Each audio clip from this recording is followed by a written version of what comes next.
Hey everyone, welcome back to another episode of Sippin on Rosé with Mayra and Denise. We have a special guest, first time. You've not met her yet, but today you're going to meet her.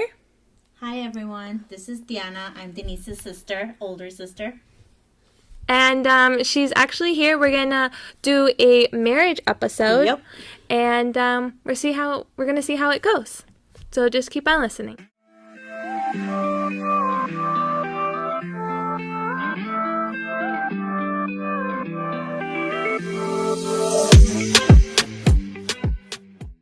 All right, so my sister has actually been telling me she's been wanting to be on Sippin on Rosé for a while now. I have. I felt a little bit neglected because my brother was on ages ago, and I kept saying, even though he didn't even talk. I know, he barely talked. I like to talk. I have thoughts. And then I also want to beat Sudi in the number of times. So I'm going to start volunteering. She wants to be the new favorite guest. Everyone vote for me, okay? I'm cooler than Sudi. Sudi, yeah. So we actually had someone send us a DM on our Instagram and asked us to do an episode about marriage.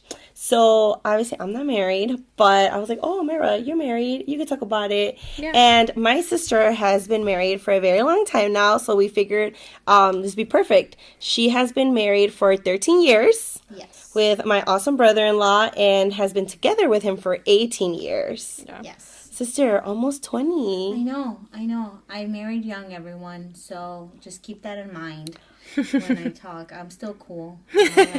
But like, okay, 20, that's like it's more than it's your almost it's going to when it's 20 years, it's going to be half of my life. Half of your life. Yeah. Oh my God. You have been with the same person for half of your life. I know, and this coming from the girl that was not even planning to ever get married, so there you go. Then. Oh my God. Do you plan on throwing a party for 20 years, or is it at 25? Here's the thing. When it was our 10th anniversary, we wanted to do something big, or we wanted to do even a vow renew or something. Yeah. And then we both ended up having gallbladder stones. Oh yeah. And my God. We had matching surgeries for our anniversaries. Very romantic, everyone. So it's a scar you have forever. Yeah, but that we had deductibles from our insurance, so we had to pay for that. So that's where our money went. Aww. So we've been talking because, like you mentioned, in December we're gonna be together 18 years. So in 2022 is going to be our 20th of being together, not married, but together. Yeah. So we've talked about doing something. But it'll be your quinceañera of wedding. Right? Wedding. In 2 more years? No, because we're going to be... You said 13 in 2 years? 14 this December. Oh, okay. So our quinceañera will be next year. Okay. Yeah. So party next year, quinceañera? Yeah, I don't know. We have a 1-year-old, so it's hard when you have younger kids, and we were just talking about that, about the mentality of, with expenses of daycare and all that, we have to wait until we get to sort of focus more on our marriage and enjoy it more, because once the kids are older, you start feeling again like a couple. I mean, more to come on that, but it's just will we feel that way in next year or in 2 years? We don't know. So we kind of are going to celebrate our marriage when we're ready. Yeah. When things are just working out. And I mean, we've said it doesn't matter it doesn't even have to be an anniversary. When we're ready, we'll go and just have a trip or do something, a party or something, and just enjoy. Yeah. So. Wow. I'm definitely throwing a party on my 10-year. Yeah. Definitely. Oh, you have to. Don't you get have gallbladder to. surgery. I'll try not to. No. But I'll definitely. Yeah. But gosh. I think it's been a long time. Yeah. And wow. Yeah, when you think about it, oh my goodness, so many years. It is a lot of years. Because I know, Mayra, you've been married for 3 years. Yeah. How long have you been together? 8. 8 is a lot, though. Yeah. So you're saying you're 10th, in 2 years of being 10th of... No, 10 years of marriage. Yeah. Okay. Yeah. because I want to wear another white dress. I want to throw a whole another big party. Wow. Yeah, we already talk about it all the time because we loved our wedding so much. We're like, we want to throw a party every year. Yeah. So we're like, we'll wait till our 10-year. That's a good idea. Yeah, so I really want to do that. Yeah, and you invite people that, you feel, especially like, at that point, it might be the same people. It might be new people. It might I definitely am going to shorten that list. Yeah. I'm definitely. It's funny how definitely. As time passes, like, okay, all right, those people, didn't need to be there. Yeah, Then, they didn't need to be there. Yeah, but it happens. So, taking it back, I know we're talking about this future and stuff with your husbands, but taking it back to, like, when you were first married, your first year, what would you say were, like, the biggest lessons that you learned? You want me to go first? Yeah, go ahead. I know it was a long time, sister. In the beginning of time, it was okay. So I had graduated college, but I was still living at home. So I was still, with my mom and my stepfather and my siblings. And not only that, but in the house we lived, we lived in one floor, and then our aunts and uncles lived in, the second floor, and then the basement. So it was this house full of family. Yeah. And then, my husband had already moved to an apartment closer to his job. So when we got married, I left. And it was that whole year, a year of understanding that, I was not going to go back home, that I was just going to be there. And then sometimes I would get sad. Sometimes I'd be like, yay, I get to watch TV whenever I want. I get to do all these things. Like, we get to be out as late as we want because I don't have, like, my mom's not going to be worried because when we were dating, she was, waiting up and all that. So it was just a transition. Good. There was, sad parts, missing my family, but then there was happy things of, we're getting to know each other. But it was, funny things like him, cooking a certain way food, or him saying, like, I washed the dishes, and I would say, okay, and then he would look at me like, wait, you're not going to say yay? And like, why? You washed the dishes. Or grocery shopping, and I would grocery shop like I was feeding a family of 6. And I was like, wait, it's just the 2 of us, and all this food would spoil. It's just like, a lot of adjustment and getting to know each other, and our quirks, because when I moved in with him, I moved in, and then we got married like 2 weeks later. So I didn't have a living together period and then getting married. It was just, okay, we moved in, we got married, and then, and it's just, I think it's great, and I do advise it for couples, if possible, to live together for, for a couple, even if it's 6 months, because you find out those quirks, you talk things out, and it's just like, so then when you get married, you are going to not have those fights, or just it's a little bit more of an easy transition. I know, Mary, too, you didn't move in with Julian until you were married, right? Yeah, actually, so my dad, I wanted to move in with Julian before he... You had your apartment or your house. Yeah, well, before that. So before Julian had proposed to me, I wanted to move in with Julian as just boyfriend and girlfriend. But my dad said that if I don't move in, when I get married, he'll pay for the whole wedding. Yeah. So I was just like, well, I want my wedding, And I want it paid. And I want it paid. So I just told Julian, I'm like, hey, we're just going to have to stick it out because we can get a whole wedding paid for, So, but I think my biggest lesson was just, I just feel that, just like what you said, I had to kind of compromise and understand that some people do things differently. Like cleaning the house, simple things, cleaning the house, how you make the bed, what way, which, do you start in the front of the bed, putting the sheet on, or the back, or why did you take off your socks right there? Like, when are you going to pick them up?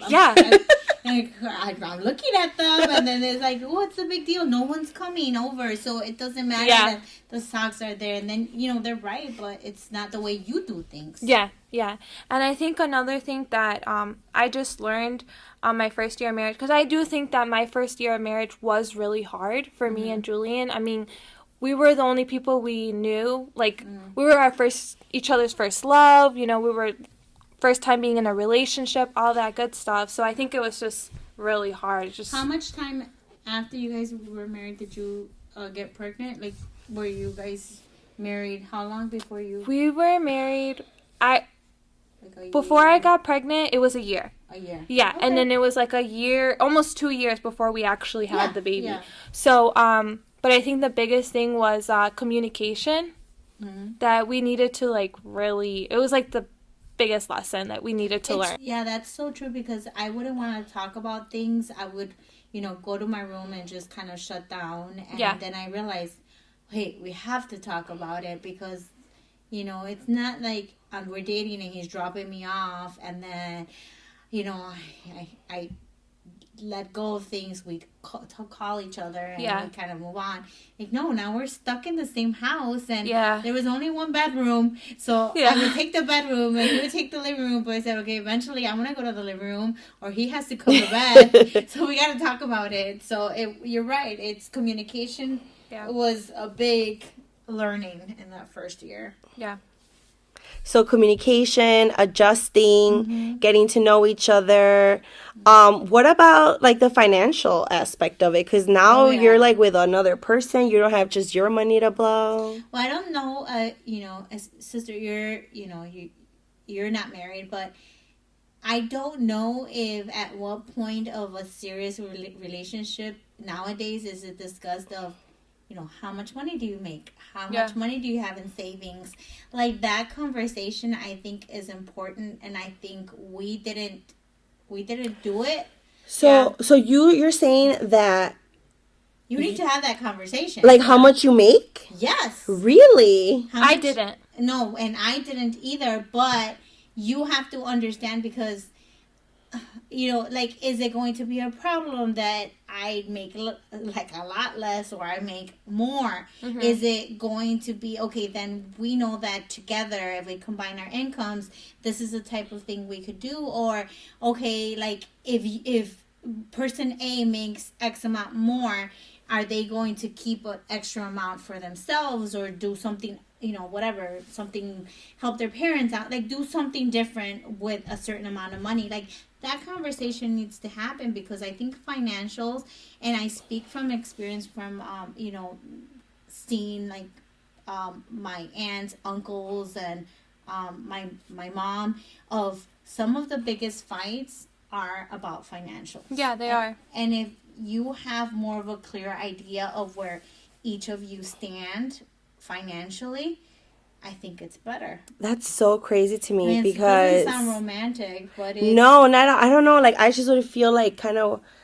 uncomfortable. Like well, just I mean, like I'm not talking much... about second date. Hey, bring out your check stub. Yeah. Like I'm talking about if this is a serious relationship. Maybe starting the discussion of moving in together if that's an idea, or thinking of a long-term thing. Just knowing where each of you stand. And then once you're in the marriage, which, I mean, we didn't have that conversation, but then it was like, are we going to put all our money together? Are we going to have a savings account? Are we going to have separate accounts? Every couple is different. And then there's always, Mayra, I don't know if this is the case with you, but there's always a money manager. It doesn't necessarily mean the other person is blind to what the financial... And that was an advice my aunt of mine gave me about her marriage. And unfortunately, she divorced. And she told me early on, she said, even if you are the financial manager of your marriage, make sure that your spouse knows what is going on with the money, because if you put all that burden on yourself, that's going to be a problem. And so even though like in our relationship I manage the money, but I let him know, like, hey, we're having this expense this month, or hey, the light bill was more expensive, so we're gonna keep that in mind. Like, I give him an update so he's aware. It's not like he's just like, okay, here you go, here's the money, bye. Like, he knows what's going on. But, those conversations, need to happen. I feel need to happen of who's going to do what and how are you going to set up your financials. Organically, I think just the way people are. I think one ends up being more of the manager. Yeah. Yeah. But I mean the initial conversation is definitely big, and it's a like a first year type of a conversation, and just kind of setting it up. And it doesn't mean it won't change at one point. Maybe at one point, the other spouse is like, I want to now manage the money. Okay, go ahead and try it out. See how that works. But it just, you have to have that initial setup. Yeah. What is your view on that, Mayra? I definitely think you should. It's a little different for me because Julia and I started sharing accounts like my last year of college. Okay. So we both had our own accounts, but we both could see each other's accounts, and then we ended up getting a debit card from each other's accounts. So like if he ever needed to use my account or whatever. And then just organically, I was the one who became more managing our income and what is it going to and this and that. And at the beginning of the marriage, I didn't tell him, and he never really asked, and it was a burden. It was a burden for me to know that, like, oh, this bill is so much higher, like we can't keep having it higher. And again, you just have to communicate that with them, because it really helped, because he constantly is always asking me. He's constantly always looking, asking me a bunch of questions, which is good because it just makes me feel that he wants to know what's going on. Yeah, and you don't take it as a bad thing. Yeah, I don't. Like he's checking up on me. It's okay, good, you're caring as much as I care, and that is important, because then you know that he has your back of like, okay, we're both going to be stressed because, this month we spent a lot, and we're going to have to, figure it out. And it's the stress is shared. And then also hey, we have this extra money. What are we going to do with it? Let's go have a nice dinner. Let's go buy that thing we wanted to buy, we recently purchased a house, and, just getting adjusted to the new expenses. But then, of a certain month, I say, oh, you know what? This month we can go ahead and buy this one thing that we want to buy to add to the house, and it's an exciting thing. And and it's not like like he's not aware. So we talk about it, and then we both get excited, and then just as we both get stressed about when things are just tight. Yeah. Oh wow. I guess I didn't think of all that. I'm like, hey, that's so. I feel like we're gonna create a stress hormone. I know. Let us start taking notes. Oh my gosh, yes. Thankfully, this is saved. I will set up a PowerPoint for you. Thank you. I appreciate that. I need to know what I would be getting myself into. I mean, that's not anytime soon, but a girl needs to know. So, I mean, since we're already kind of stressing me out, what do you say were other biggest struggles in marriage? We'll eventually talk about positives. I don't feel like I can't think of any like negatives that everyone would share, because I just think of like one of the biggest thing was Julian had a job that didn't line up with my job, so that when I would get out of work, I didn't get to see him. So that became a really big problem, and it just became a very big problem.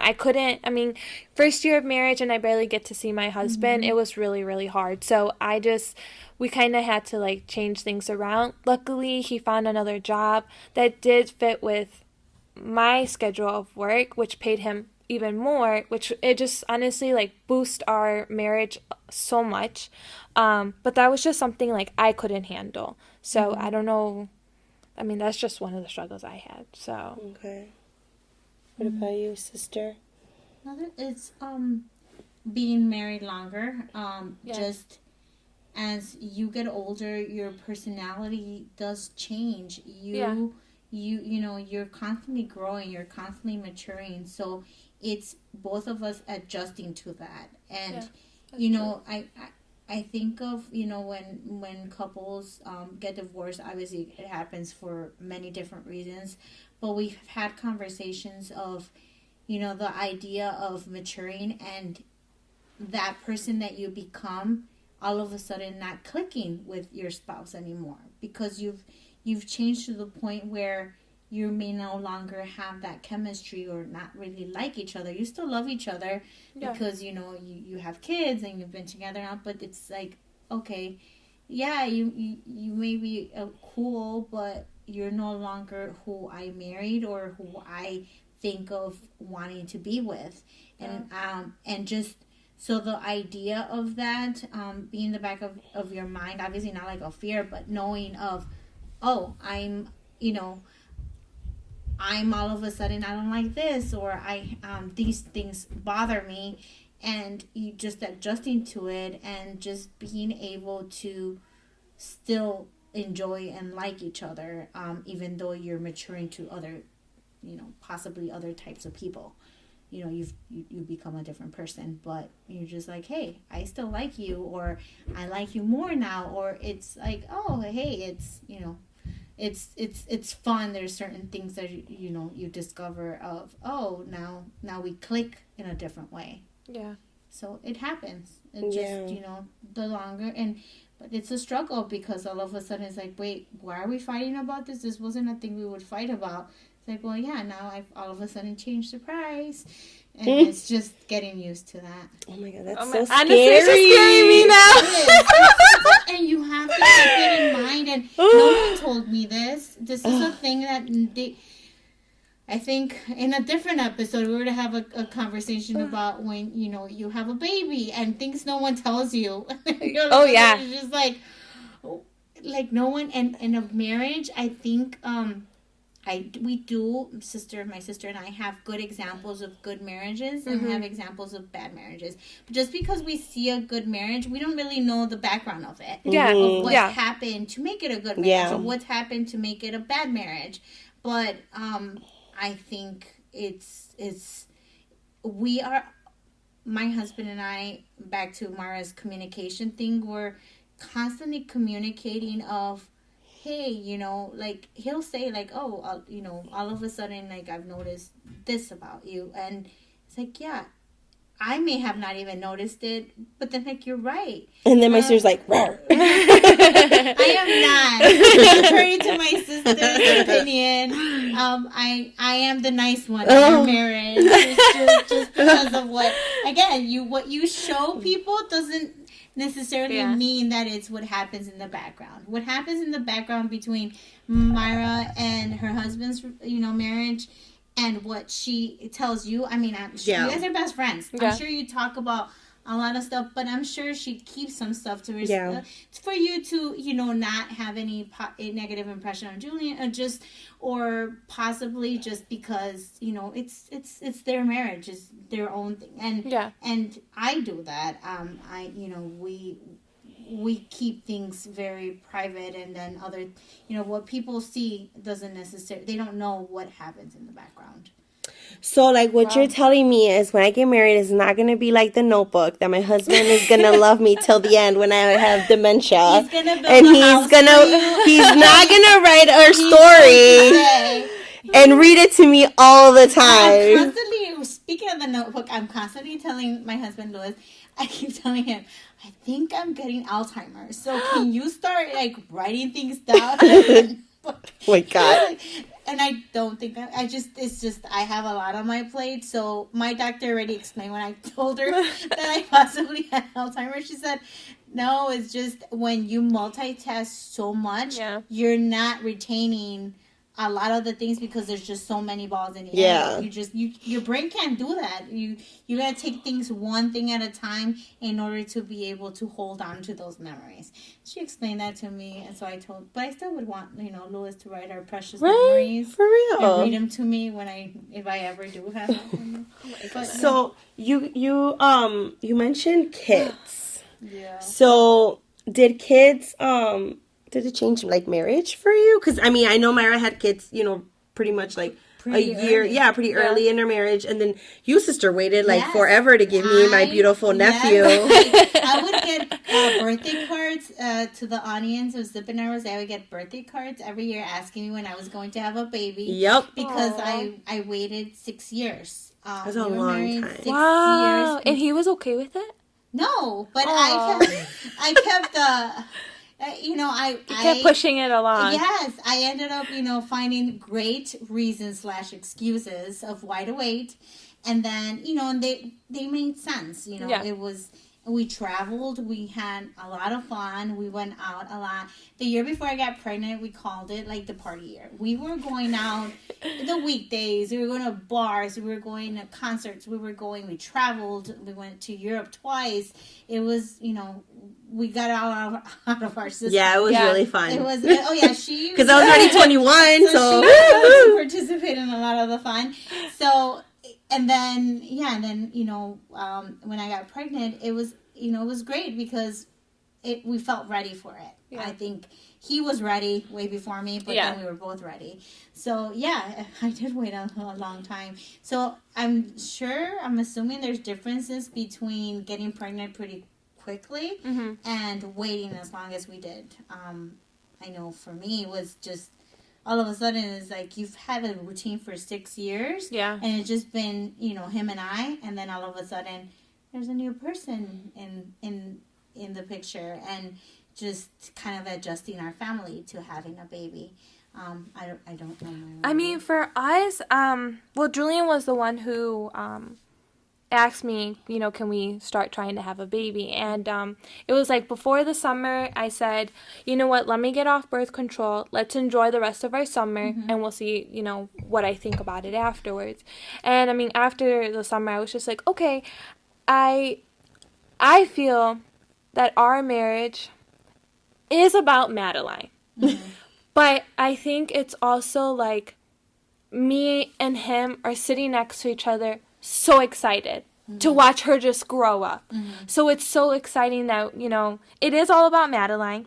But I also feel like it's this new, and I hate to say this new toy that we have. And we're just so excited to play with it and be with it. And I don't feel like it changed it negatively. Right. I think it changed it very positively, where we're, and I hate to say this in front of Denise, we're each other's like best friend, so excited about this new event in our life. So I think it has been a positive thing. There was some hard parts, of course, but I think overall it was very exciting. I mean, I think because we were both ready for it. Yeah. And honestly, I think we were both ready for it financially and just emotionally to go through it all. We were just very ready for it, and it's just been so exciting. Like I tell him I want to have like more kids. I just enjoy it so much. So and for us, I think it's interesting that I hear that, and I think it's because you had your daughter pretty early in your marriage, and or with us, I mean, because we were a married couple for so long before that, I think even now we can go out on a date and not talk at all about our kids. Like, we have kids and we love them, but we just we're so long together as a couple before the kids came into the picture that is just the way our dynamic is we separated pretty well. So what do you talk about? We both have careers. We talk about our jobs. We talk about family gossip. We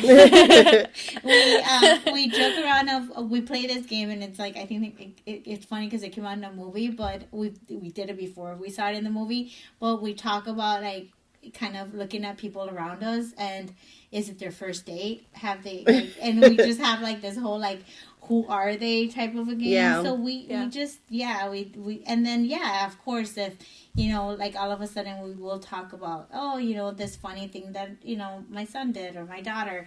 And it is, but it's not like, I think because we have our careers, we have our children, we have us, there's just all these topics of conversation, and it's just, I don't know, we were a couple again for so long that our kids are a part of us, but us being as a couple, I think, is just our biggest foundation.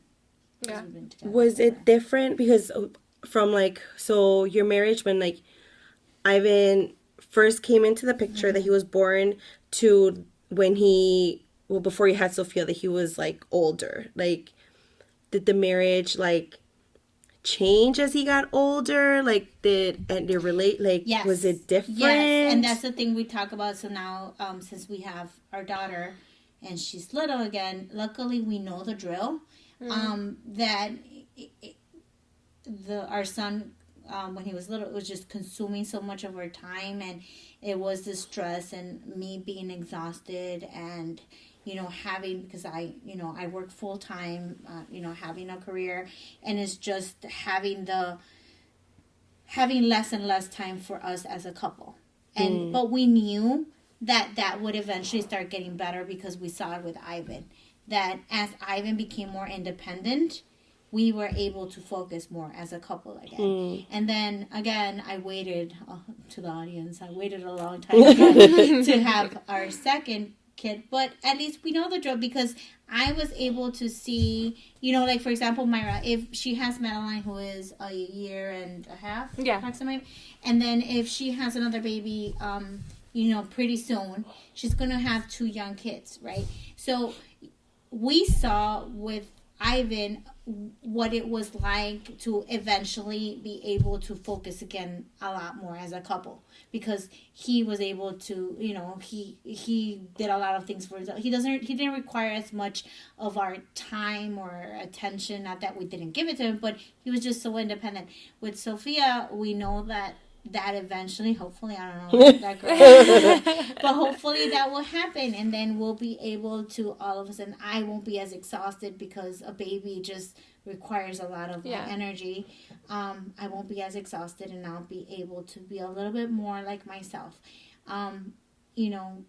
Every woman is different, but I do feel that you do change. You become a different person while your kids are very young, because you're so mom so much of the time, that you kind of adjust to not being your real self until they're a little bit older, and then you're all of a sudden like, oh wait, this is who I am. Like, I'm able to focus on things I like again. I'm able to do all these other things, because you don't need to, be making sure that they're not falling because they're just learning to walk, or bottles and diapers. All of that is not as time consuming. So you all of a sudden you go back to being the person that you were. Oh my gosh. But it takes I don't know. Again, every woman's different. I would say it is a little different for me. And I'm just a little more different just because of my mom and who she was and how she like taught me things. And she's just always been like, yes, I'm a mom, but I'm me first. So she's always been like, your kids can't be their best version of themselves if you're not the best version of themselves. So I've always, like, even with having Madeline, like I've said before, I've always wanted to do a podcast. And I made sure that just because I had a baby, I wasn't going to stop doing that. And there's some other things I want to do. But I'm not going to lie that I am here. In the back of my head, I'm like, what she put down for bed, is she okay kind of thing.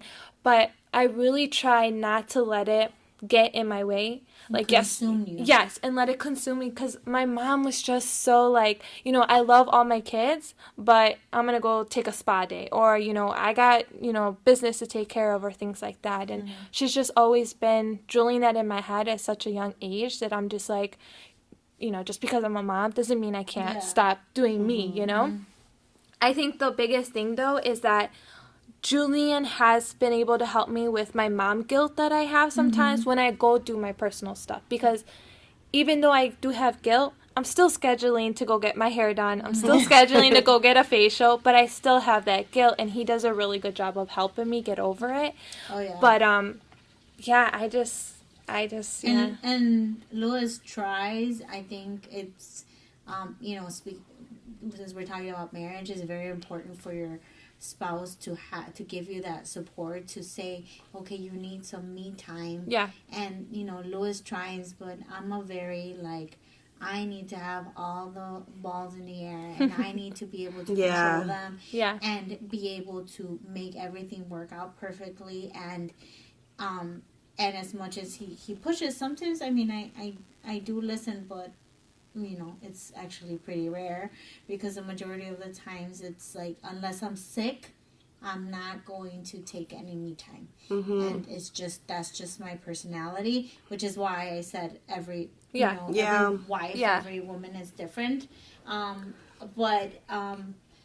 But yeah, the husband, your spouse giving you that support with the kids, no matter how long you've been married or no matter the age of the kids, it's great just being able to divide and conquer, responsibilities of the children. Oh yeah. Especially when you have more than one. Right. It's a whole different dynamic. When you have two or I more. bet. It's all of a sudden, and it's great. It's just different. Just all of a sudden, it's like, okay. Now a lot of it is divide and conquer. Yeah. So, going into kind of positive, what has been the best thing about being married or marriage that like stands out? I think for me the biggest thing is that I have somebody that like, I don't know, like this is how I can best explain it. The whole world can be attacking me, but as long as I know that Julian has my side, I'm totally fine. Yep. And I think that's the best thing, just with like family and just everything else that happens in the world. He has just always been the type of person to be like, what you're doing is right. I support you. And I just love that feeling, that like, I guess, and I hate to steal this from you, but like, it's my ride or die. He like, I can probably commit murder and he'd be like, okay, like, let's go. You probably had a reason to. So let's go. Hide the body. Yeah, totally. And I know I would do it for him. Yeah. So it feels really good that somebody in this world, has that for me. Yeah. So I think that's like the best thing about being married. For me, I think the best thing, I luckily have that too. And then how much fun we have. Like, Louis is the person that makes me laugh the most. He is always, like, he just knows what to say, or just being together for as long as we have. That we have our little, inside jokes, and just having that. But it's 50%, like, 50% that, and 50% is that, like, knowing you have somebody that, like, my favorite thing about being married, and this might sound like dumb or something, but I've told my husband this, is that time when you're lying in bed and you're just having these conversations of, what went on in the day, or just like laughing about something, and just lying in bed and having that chat with your person. Yeah. It's the best thing. And it's just, it's for me is the most fun part of being married, and it's what I look forward to. Obviously there's going to be, issues, and that's not all, rainbows and sunshine. It's not all the Notebook. I'm sorry, sister. It's not all the Notebook. But just knowing that you have that, the majority of the time, it's just great. You have somebody. Yeah, it feels good. That's cute. So cute. So how about we end this with some advice? So like, what would be some advice that you would give those that, probably been dating for a while and they're thinking about marriage? Each of you. Go do it. I'm just kidding. Mayra would say do it and have babies right away. Make sure that